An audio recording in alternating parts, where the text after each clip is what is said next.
TV brasileira tem muitos marcos importantes, mas talvez poucos tenham sido tão definitivos quanto a MTV Brasil, e hoje a gente vai conversar sobre o porquê disso. Rede Gesla de televisão orgulhosamente apresenta Vendo TV com Júnior Gesla. Um podcast sobre notícias, comentários e histórias de televisão. Com vocês, o apresentador de maior audiência na internet nacional, Júnior Gesla.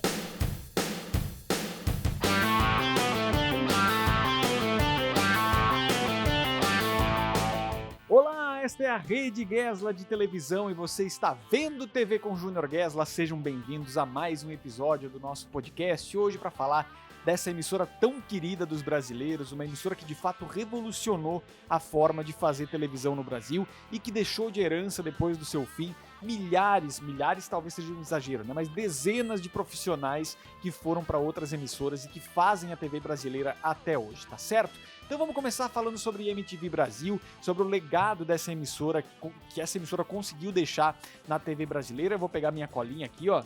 Tem muita coisa legal para contar para vocês. Bom, a MTV Brasil, ela nasceu nos anos 90, nasceu em 1990, porque a Viacom já tinha começado a fazer um trabalho de internacionalização da marca MTV, nos Estados Unidos já era muito forte, e a MTV Brasil se tornou a terceira do mundo, e a primeira que foi colocada em TV aberta. Nos Estados Unidos e outros países, a MTV era somente na TV fechada, né?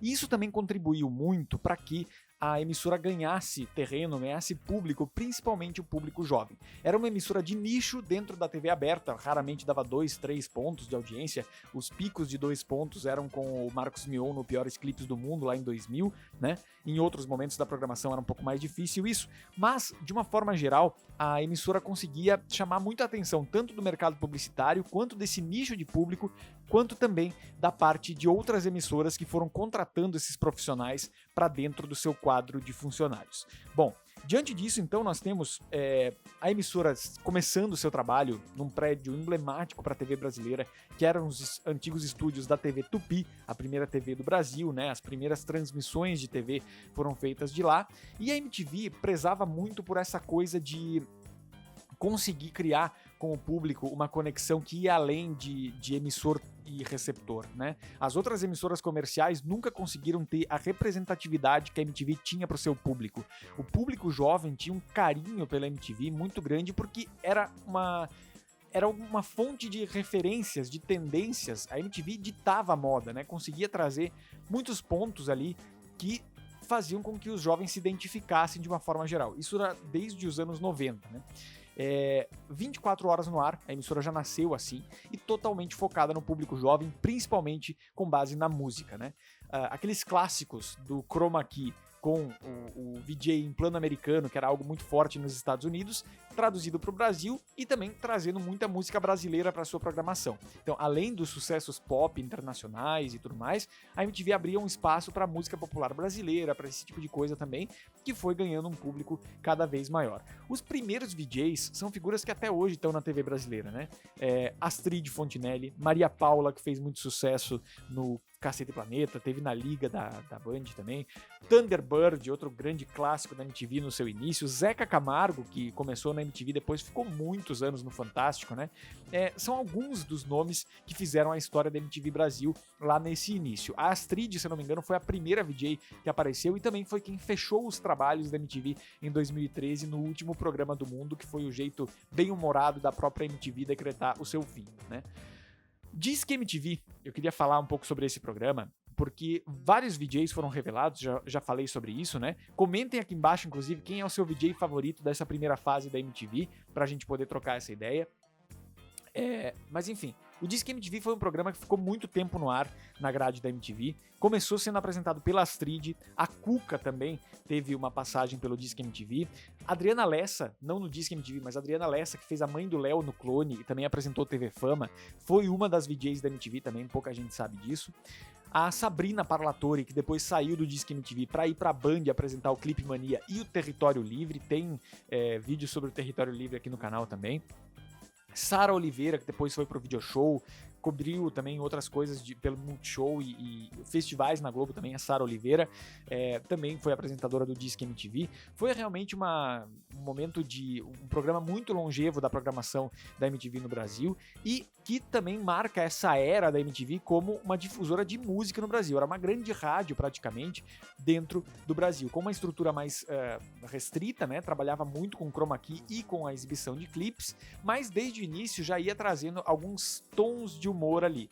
Porque logo depois, João Gordo, outra grande figura da MTV também, e nós temos na sequência depois, ali no final dos anos 90, início dos anos 2000, Hermes e Renato começando um trabalho muito forte, além do Marcos Mion vindo com os piores clipes do mundo, vindo da Globo, né, do Sandy Júnior, mas para fazer os piores clipes do mundo, que é um formato que ele conseguiu consagrar até hoje. É aquele clássico formato que nasce da falta de verba, nasce da falta de orçamento e que se torna um hit pela sua simplicidade e pelo talento do apresentador, que aqui está, que é o Marcos Mion, né? Enfim, então, como eu falei, é um celeiro de talentos muito grande. O Mion saiu da Globo para ir para a MTV e acho que foi um movimento muito importante da carreira dele. Porque se ele tivesse ficado na Globo depois de Sandy Júnior, provavelmente ele faria vários papéis coadjuvantes em novelas e tal, e ficaria meio que por isso, né? A saída dele da Globo para a MTV foi justamente para fazer uma faculdade de televisão e de originalidade. Porque se tinha algo que faltava na MTV era o orçamento e algo que sobrava na MTV era a liberdade para criar. Então o pessoal criava coisas muito originais, tanto que a gente tem um celeiro de talentos gigantescos ali, né? Seguindo nessa época aí dos anos 2000, o Mion foi o grande nome da MTV nessa época e teve uma saída da MTV nessa época. A saída dele, inclusive, é muito lembrada porque ele foi no programa da Didi Wagner, que acho que era não sei se ela estava apresentando o Disque MTV ou algum outro, era o Uauá, talvez, enfim, e ele se despede da audiência ali porque ele estava indo pra Band fazer o Descontrole. Então ele passa 2 anos na Band fazendo o Descontrole e o Sob Controle e volta pra MTV de novo como uma grande estrela, fazendo vários programas memoráveis como Descarga MTV, o Quinta Categoria também, que foi ele que foi um dos precursores ali. Enfim, essa leva de programas foi muito interessante. E o humor, né, também já começava a ganhar mais força dentro da programação da MTV. O Mion era muito apaixonado por apresentar o VMB, né? Então ele colocava na sua cláusula contratual, inclusive, que ele tinha que apresentar o VMB, que era o Video Music Brasil, que era uma versão brasileira do VMA, o Video Music Awards, lá na MTV americana, e que premiava nomes da música e tinha categorias das mais variadas. Inclusive foi um dos primeiros prêmios a colocar redes sociais nas suas categorias, e o próprio Mion ganhou o Twitter do ano em 2009, se eu não me engano, quando o VMB já era apresentado pelo Marcelo Adnet, que também apresentou algumas edições. Como eu falei que é um celeiro de talentos e tudo mais, o primeiro VMB também, vale aqui o registro, foi apresentado pela Marisa Hort. Na época, ela foi trazida da Globo para apresentar. Hermes e Renato, outras duas figuras, né, com uma trupe ali, que fizeram muito sucesso nessa época da MTV, tiveram vários quadros de sucesso, particularmente o que eu mais conheço é o Telaclass, que era a dublagem de filmes exóticos e muito...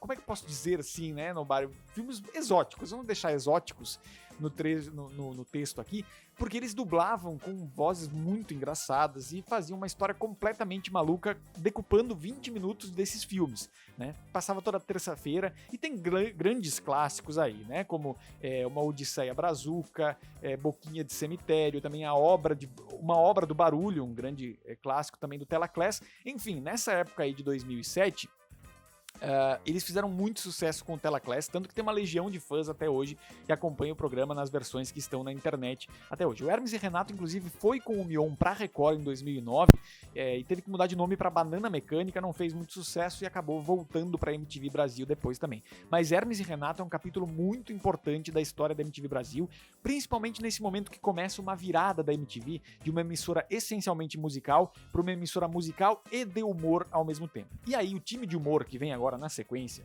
para eu falar para vocês, não é brincadeira, porque nós temos aqui Marcelo Adnet, Felipe Ricota, que fazia o Quiabo no 15 minutos, Bento Ribeiro, Dani Calabresa, Tata Werneck, Paulinho Serra, Rodrigo Capella, Gui Santana, já falei do Bento Ribeiro também, né? Então era um time de humor invejável, um time de humor espetacular nessa época aí da MTV. E pra mim o ápice desse time aí foi o Comédia MTV, lá em 2011 a 2012, se eu não me engano, foi o programa, que explorava a falta de recurso da MTV e a sobra de talento que essa equipe tinha para fazer vídeos muito engraçados que até hoje fazem muito sucesso lá na internet, né? Na internet tem muita coisa salva do Comédia MTV. Essa reestruturação, ela surge justamente pelo surgimento da internet também, né? Porque na internet os clipes iam muito mais facilmente, muita gente tinha acesso à internet, então a MTV não era mais uma difusora de novos clipes de artistas.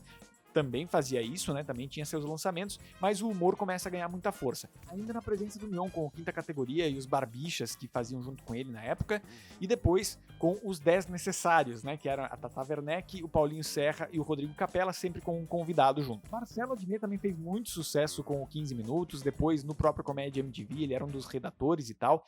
E enfim, Fábio Rabin também estava nesse elenco do humor, então é muita gente boa, mas muita gente boa mesmo, que fez parte dessa época da MTV Brasil. O Purple's MTV foi um embrião do Comédia MTV também, que é importante da gente registrar aqui, e enfim, era uma salada de humor ali muito boa. O Trolalá, depois com a Tata Werneck passando trotes ao vivo, ela com o Paulinho Serra, isso só na MTV mesmo para acontecer, pela liberdade que se tinha de criação lá, né? Bom, nomes que nem todo mundo sabe que passaram pela MTV. Vamos lá. Adriana Lessa, já falei, né, do TV Fama, e também a mãe do Léo do Clone. Galisteu, Adriane Galisteu. O Chay Suede também passou por lá. Babi Xavier teve na MTV Brasil, ela que depois substituiu o Serginho Groisman lá no Programa Livre no SBT. Também o Emicida, Luana Piovani, Maria Fernanda Cândido, que hoje tá no Animais Fantásticos, né? Lá em 98 ela passou pela MTV Brasil. Então era um celeiro de talentos impressionante e que realmente deixou muitos nomes importantes para a TV brasileira. Vamos pensar quanta gente hoje tá em posições importantes na TV aberta que começou na MTV. Galisteu, Mion, Zeca Camargo. É muita gente boa que consegue se projetar para a TV aberta justamente por conta da MTV. A Rita Lobo também, que está no GNT hoje, em 92 ela estava lá na MTV. Enfim, e o MTV também outro grande programa que a Dani Calabrese e o Bento Ribeiro apresentaram, foi um grande sucesso também nessa fase de humor da MTV.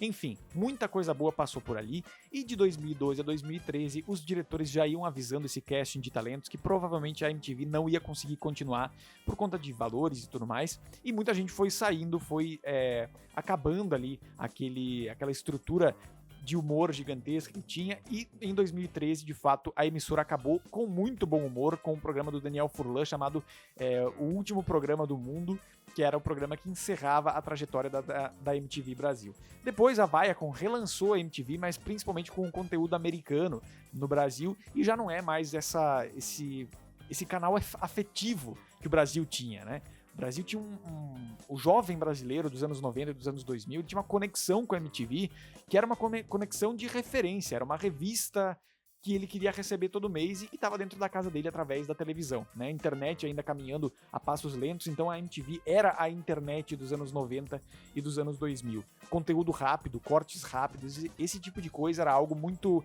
muito novo na TV aberta brasileira, né? Então a MTV conseguiu fazer isso muito bem. A Loading, que estreou agora em 2019, se eu não me engano, 2020 na verdade, tentou fazer a mesma coisa, eu acreditei muito que poderia dar certo, tava no mesmo prédio, né, abençoada pela Tupi e pela MTV, mas faliu 4 meses depois, encerrou as atividades muito pouco tempo depois, mas tinha cara de funcionar, porque conseguia trazer o jovem de volta pra TV aberta, conseguia trazer, principalmente pelos doramas, K-pop, games, um olhar muito pro jovem de hoje em dia. A Loading era a nova MTV, é uma pena que não conseguiu florescer pra gente ver isso acontecer de verdade, né? Mas enfim, é uma lacuna que fica e uma ameaça maior pro fim da TV aberta, porque não tem novos telespectadores sendo formados, né? A não ser pela Rede Gesla de televisão, né, Nobody? Mas enfim, não tem mais muita referência pra TV aberta pro jovem, né? Então a MTV tinha muito esse espaço de formar novos telespectadores. A Loading parecia estar com esse caminho também, mas hoje a gente não tem praticamente nada dedicado ao jovem que não seja Big Brother fazendo, enfim. Mas não tem nada dedicado a formar novos telespectadores. Isso certamente vai fazer falta ali na frente quando a TV aberta estiver minguando um pouco mais, e a gente lembrar que faltou conteúdo pro jovem, né? Aí já não sei se vai dar pra fazer muita coisa, né, Nobody? Mas é por aí. Deixa aqui embaixo qual o seu programa mais memorável da história da MTV. Conta aqui qual que você mais gostava. Pra mim é o Comédia. O Comédia não tem... ganhou meu coração desde muito cedo e é algo que eu revisito com alguma frequência na internet também. A gente volta nas próximas semanas com mais Vendo TV com Júnior Guesla. Um beijo pra vocês. Até lá. Valeu!